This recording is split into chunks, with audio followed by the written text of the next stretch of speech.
Assalamualaikum warahmatullahi wabarakatuh. Saya Peti Anggraini, mahasiswa PPG Darjab Angkatan 3 kategori 1 tahun 2023. Saya mahasiswa dari LPTK Universitas Negeri Malang. Saya melakukan PPL di MAN Kota Surabaya. Pada video uji kinerja kali ini, saya mengambil tema lembaga sosial. Assalamualaikum warahmatullahi wabarakatuh. Waalaikumsalam warahmatullahi wabarakatuh. Bagaimana kabarnya anak-anak hari ini? Alhamdulillah, luar biasa. Allahu Akbar. Yes. Semangat semua ya. Ada yang masih ngantuk? Nggak ada. Sudah sarapan semua kah? Ada yang sudah, ada yang belum. Nanti yang belum, pas istirahat silahkan sarapan. Anak-anak, hari ini kita bertemu kembali dalam pembelajaran sosiologi. Hari ini kita nanti akan bersama-sama untuk belajar ya, dan mencoba belajar dari sebuah kasus ya terkait lembaga sosial. Nah, sebelum ke sana ada baiknya kita berdoa dulu agar pembelajaran hari ini diberikan kemudahan oleh Allah. Silahkan ketua kelas memimpin doanya. Sebelum kita memulai pembelajaran pada pagi hari ini, alangkah baiknya kita berdoa terlebih dahulu. Berdoa dimulai.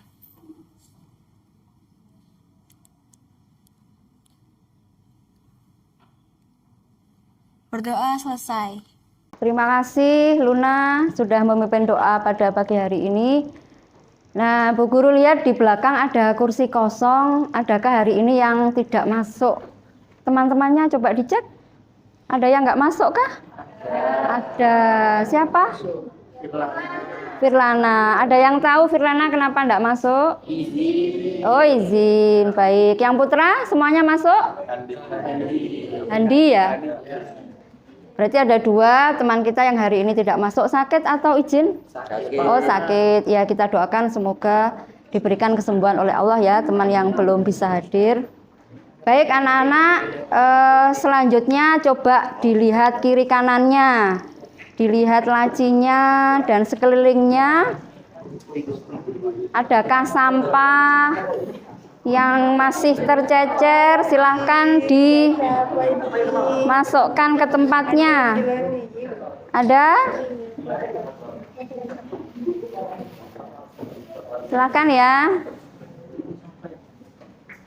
Agar kita tenang belajarnya, bersih. Sudah? Nggak ada? Sudah bersih semua? Baik, terima kasih. Baik, selanjutnya anak-anak kita sesuai dengan yang tadi Bu Peti sampaikan bahwa hari ini kita akan belajar tentang lembaga sosial, jadi melanjutkan materi sebelumnya ya. Nah, sebelum ke sana tentunya kita semua kemarin sudah menyaksikan ya bagaimana bangsa kita tercinta ini melakukan sebuah pesta demokrasi ya, yang pemilu kemarin tanggal berapa? Tanggal 14 Februari kemarin kita melaksanakan pemilihan presiden sekaligus wakil dan juga anggota dewan begitu ya. Nah, di situ ada yang bisa menyampaikan bahwa rangkaian pesta demokrasi itu ada sebuah lembaga sosial ya di dalamnya, yang mana itu berkontribusi besar ya, berfungsi untuk memajukan demokrasi kita di Indonesia, yaitu lembaga politik ya.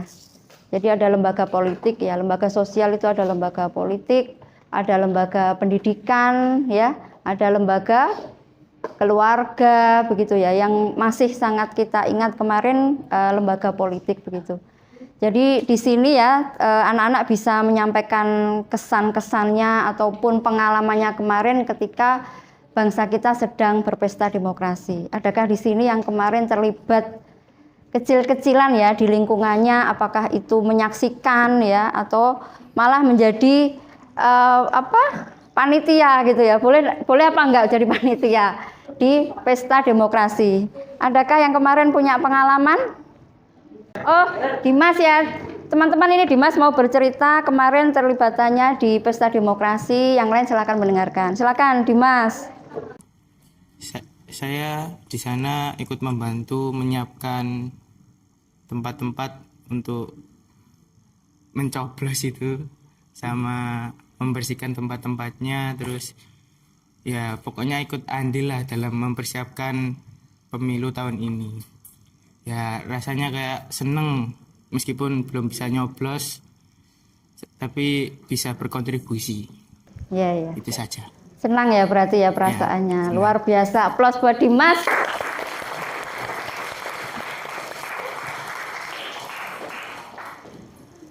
Itu ya, itu pengalamannya Dimas kemarin, bagaimana Dimas menjadi salah satu pelaku ya Mas Dimas ya. Meskipun secara umur belum bisa, tapi Dimas sudah memulai lebih dini ya, lebih awal untuk terlibat dalam Pesta Demokrasi. Perasaannya senang ya? Senang, bangga. Jadi teman-teman bisa, tidak harus di momen pemilu, tetapi di masyarakat itu ada lembaga, ada apa? Karang Taruna gitu ya, itu bagian dari lembaga kemasyarakatan juga yang bisa terlibat di sana, ataupun di sekolah misalnya. Di sini ada OSIS. Adakah yang aktif atau pengurus OSIS? Ini. Oh, ini ya. Baik. Nah, selanjutnya kita akan mendengarkan ya, teman kita akan membacakan sebenarnya hari ini kita belajar lembaga sosial itu apa sih Bu Peti, manfaatnya gitu ya. Silakan Farel membacakan dari manfaat belajar lembaga sosial. Manfaat materi hari ini yaitu 1. Meningkatkan solidaritas dan kebersamaan. Lembaga sosial berperan penting dalam memperkuat solidaritas dan kebersamaan di masyarakat. Yang kedua, meningkatkan pemahaman tentang kehidupan sosial. Yang ketiga, meningkatkan kemampuan berpikir kritis. Mempelajari lembaga sosial dapat membantu siswa mengembangkan kemampuan berpikir kritis dan analitis. 4. Meningkatkan kemampuan berkomunikasi. Mempelajari lembaga sosial dapat membantu siswa meningkatkan kemampuan berkomunikasi mereka. Yang kelima, meningkatkan kesadaran sosial. Mempelajari lembaga sosial dapat membantu siswa meningkatkan kesadaran sosial mereka. Terima kasih ya Farel ya, beberapa hal yang nantinya akan kita dapatkan ketika kita belajar tentang lembaga sosial. Salah satunya tadi apa? Dengan solidaritas. Kemudian ada yang lebih penting ya, yaitu bagaimana dengan mempelajari lembaga sosial maka kita akan belajar berkomunikasi gitu ya, tidak ngeredek, tidak demam panggung, tetapi lebih lancar komunikasinya. Terima kasih Farel. Selanjutnya setelah manfaat kita akan mengetahui ya sebenarnya hari ini tujuan belajar kita itu apa. Begitu ya. Silakan Rehan akan membacakan manfaat tujuan pembelajaran hari ini. Tujuan pembelajaran A. Setelah mengamati video peserta-peserta didik mampu menganalisis lembaga sosial di lingkungan masyarakat melalui LKPD berbasis kontekstual dengan benar. B. Setelah mengamati video kasus peserta didik mampu menemukan fungsi lembaga sosial di lingkungan masyarakat secara tepat. Ada ya, jadi ada dua tujuan pembelajaran hari ini ya. Yang pertama bagaimana kita akan menganalisa terkait nanti ya video dari Bu Peti yang akan diberikan, kalian akan menganalisa terkait lembaga sosial. Yang kedua bagaimana kalian mencoba mencari fungsi dari lembaga sosial dari kasus tersebut gitu ya, nanti kerjanya kelompok. Baik, selanjutnya biar semakin lebih jelas ya, kita akan mengetahui tahapan-tahapan atau langkah-langkah pembelajaran hari ini. Ya, silahkan Kelvin dibantu membacakan tahapan atau langkah pembelajaran hari ini. Langkah-langkah pembelajaran, yang pertama diskusi kelompok, yang kedua analisa tentang masalah apa yang terjadi, mengapa terjadi atau penyebab, solusi atas masalah tersebut melalui jurnal ilmiah, temukan fungsi lembaga sosial. Yang ketiga, hasil diskusi tuangkan dalam bentuk tulisan atau poster di kanva atau kertas. Dan yang terakhir, presentasi hasil karya. Terima kasih Kelvin ya. Ada polanya masih sama dengan yang kemarin ya. Nanti kita akan berkelompok, kemudian berdiskusi, kemudian menuangkan hasil diskusi, dan yang terakhir presentasi. Jadi keseluruhan dari pembelajaran hari ini akan dinilai oleh Bu Peti ya. Kalian nanti juga akan menilai masing-masing teman kalian dalam satu kelompok dalam selama proses pembelajaran. Terima kasih. Audio Jungle.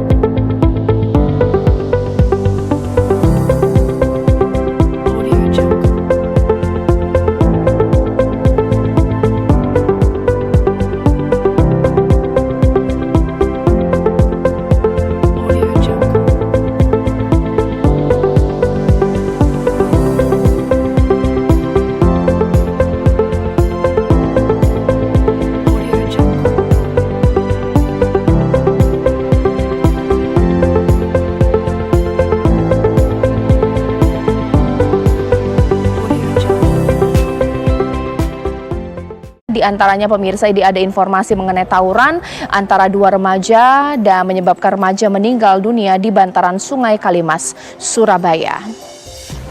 Ya, kedua korban diduga melompat sehingga tenggelam dan hanyut terbawa arus di Sungai Kalimas di wilayah Surabaya, pemirsa. Pencarian bahkan dilakukan tim evakuasi Polair Polda Jatim bersama dengan tim BPBD Kota Surabaya menggunakan perahu karet di area kedua korban tersebut terakhir terlihat. Dari keterangan warga di lokasi, 3 orang terlihat melompat dari jembatan. Ketiganya terlibat tawuran dengan membawa senjata tajam.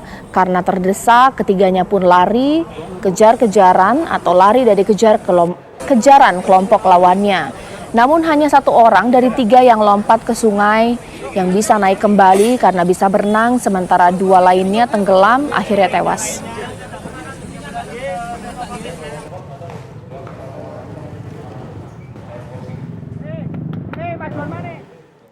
Kita ke informasi lainnya pemirsa, 2 siswi SMA diperdagangkan temannya lewat media sosial untuk melayani pria hidung belang. Pelaku dan kedua korban sebelumnya saling kenal melalui grup media sosial Telegram.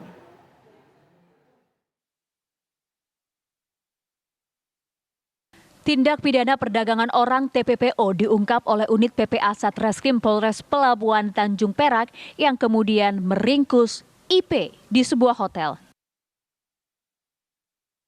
Ketika itu IP sedang mengantarkan kedua korban ke tabu hidung belang.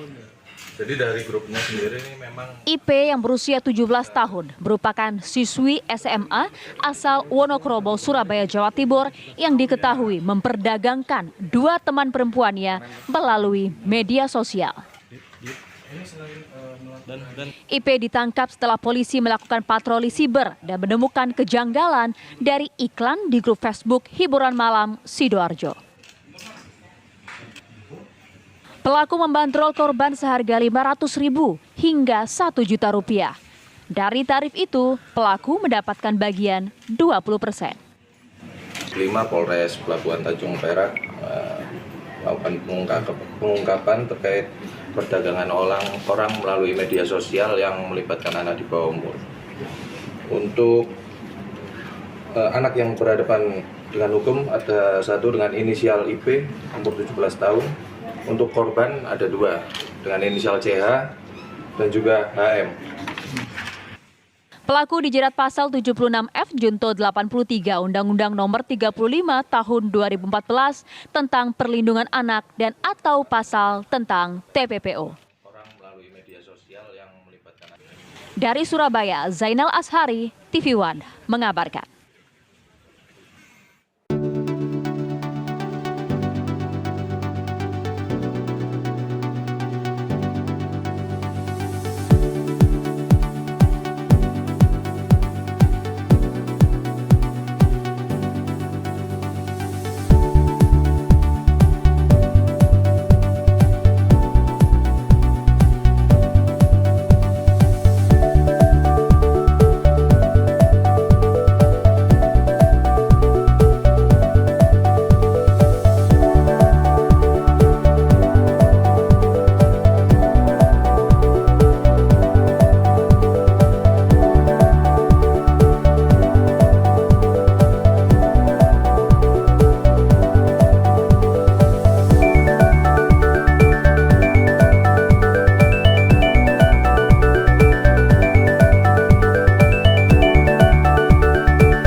gerak-gerak dulu anak-anak stop dulu pekerjaannya. Kita ice breaking dulu ya, biar nggak ngantuk, biar nggak lemes ya. Kita gerak-gerak dulu, diikuti gerakan yang di depan. Nanti dilanjutkan sambil presentasi, nggak apa-apa. Yuk berdiri semuanya ya.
Yang sudah siap siapa ini? Kelompok 1 ya.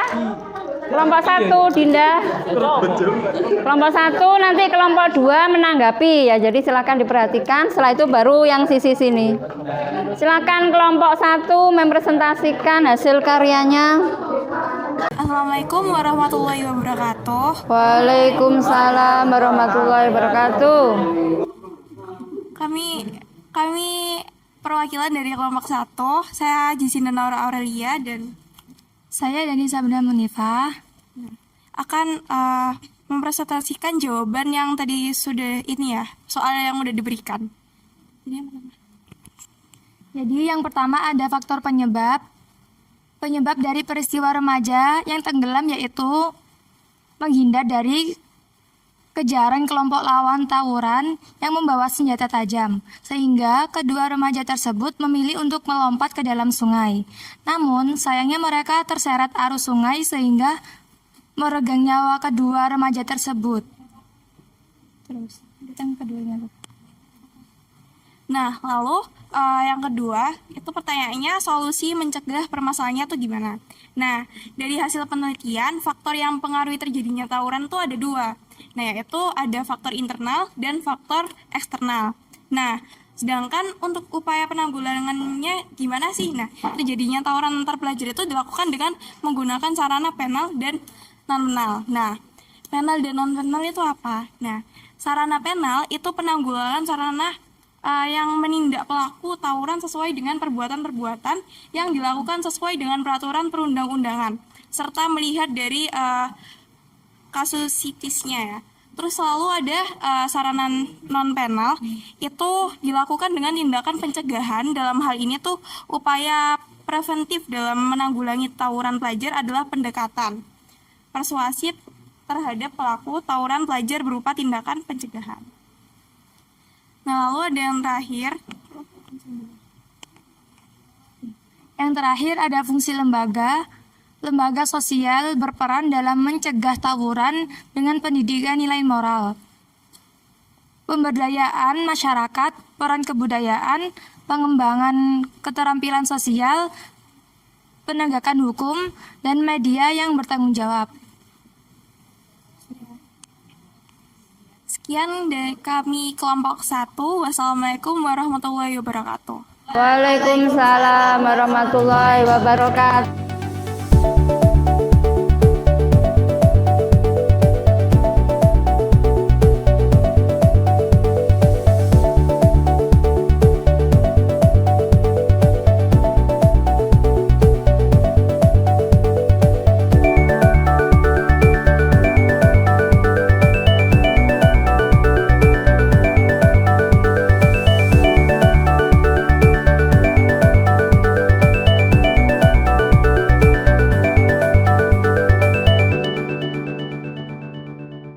Silahkan Farel dari kelompok 2 akan memberikan tanggapan.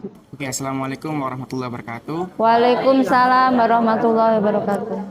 Di sini kami akan menanggapi tentang penjelasan dari kelompok 1. Jadi penjelasan dari kelompok 1 ini sudah sangat rinci dan public speakingnya sudah sangat bagus serta padat, jelas dan mudah dipahami.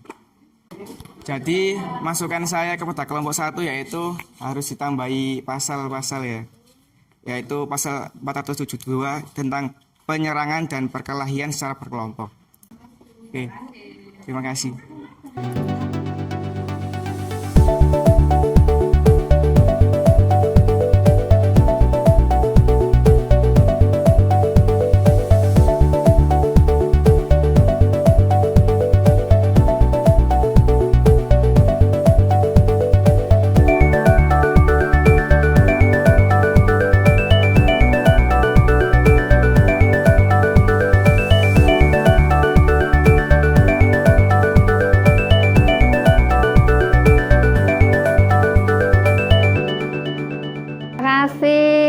Dapat tambahan bintang ya dari kelompok 2. Terima kasih sudah memberikan tanggapannya.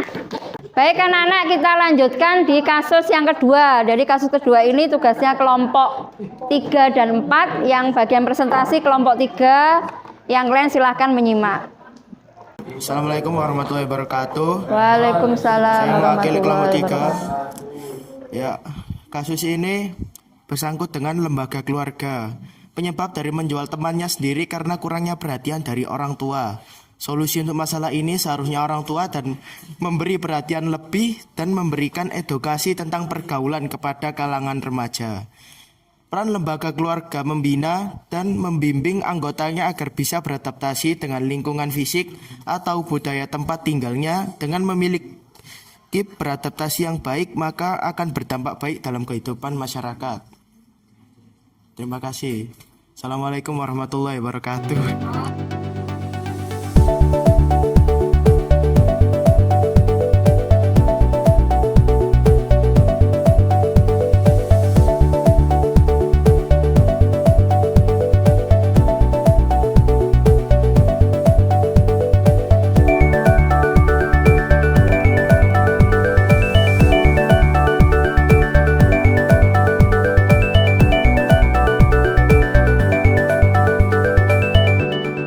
Kita berikan aplaus dulu buat kelompok 3. Silakan kelompok 4, barangkali ada yang belum muncul jawaban dari kelompok 3, bisa ditambahkan ya, dari hasil diskusinya bisa.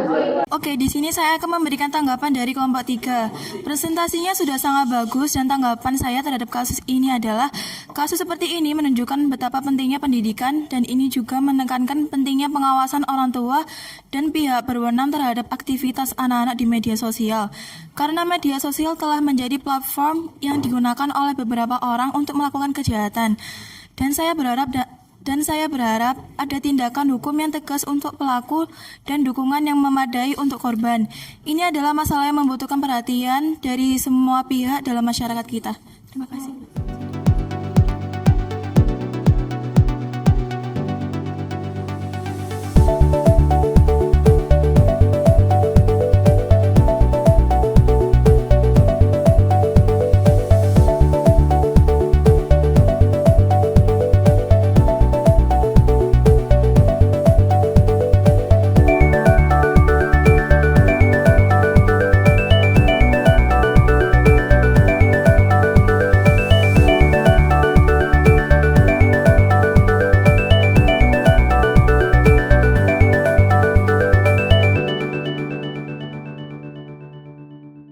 Baik, terima kasih dari kelompok 4. Kita beri aplaus yang luar biasa.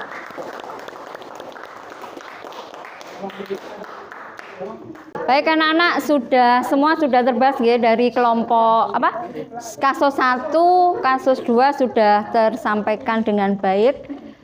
Bu Peti sangat bangga ya kalian bisa menganalisa kasus dengan berbagai macam sudut pandang begitu ya.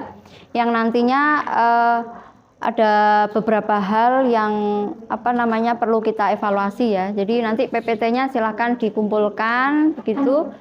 tadi misalnya dari kelompok sini tadi lebih menekankan pada fungsi dari lembaga keluarga, ya, karena remaja itu berangkatnya dari sebuah institusi namanya keluarga. Kemudian luar biasanya kelompok 4 menambahkan bahwa di situ jangan lupa selain keluarga ada juga faktor pendidikan, yang mana anak itu kan masih anak sekolah, sehingga sebenarnya dia juga dalam lingkaran institusi pendidikan yang mana itu punya aturan, ya, punya peraturan yang harus ditaati begitu. Jadi luar biasa diskusi hari ini saling melengkapi dari masing-masing sudut pandang, ya. Semoga ini menjadi bekalan kalian nanti, ya, ketika sudah menjadi sebuah anggota keluarga, kemudian berperan di masyarakat, ya, seperti tadi, yang mana kalian akan menemui hal-hal yang salah satunya begitu, ya, itu yang kalian pelajari hari ini. Baik, selanjutnya kita akan sedikit menyimpulkan pembelajaran tentang lembaga sosial, bahwa lembaga sosial itu sebuah kumpulan norma gitu, ya, kumpulan norma yang mana itu mengatur sebuah individu, mengatur anggota masyarakat, ya, agar tercipta sebuah ketertiban di masyarakat. Jadi ada lembaga keluarga, ada lembaga sekolah, ada lembaga politik, ya, ada lembaga keagamaan gitu, ya, yang semuanya itu sebenarnya dalam rangka agar tercipta sebuah keteraturan di masyarakat, begitu, ya. Silakan Nizam mereview kembali manfaat belajar lembaga sosial. Oke, di sini manfaat belajar lembaga sosial yaitu yang pertama ada meningkatkan solidaritas dan kebersamaan. Yang kedua ada meningkatkan pemahaman tentang kehidupan sosial. Yang ketiga ada meningkatkan kemampuan berpikir kritis. Yang keempat ada meningkatkan kemampuan berkomunikasi. Yang terakhir ada meningkatkan kesadaran sosial. Ya, terima kasih. Itu review, ya, bahwa hari ini kita sudah belajar lembaga sosial yang mana manfaatnya bisa kalian lihat di depan, ya. Semoga ini menjadi ilmu yang bermanfaat dan kalian bisa menerapkannya dalam kehidupan sehari-hari. Yang terakhir sebelum ditutup, untuk perbaikan pembelajaran hari ini Bu Peti minta tolong diisi terkait refleksi pembelajaran, ya. Linknya akan Bu Peti kirim ke ketua kelas. Nanti silahkan hari ini juga Bu Peti tunggu untuk mengisi, ya. Baik anak-anak, kita sudah di penghujung pembelajaran. Agar semakin berkah, kita doa dulu, ya, doa penutup. Silahkan ketua kelas memimpin. Setelah melakukan pembelajaran pada hari ini, semoga bermanfaat. Sebelum menutupnya, marilah kita berdoa. Berdoa dimulai.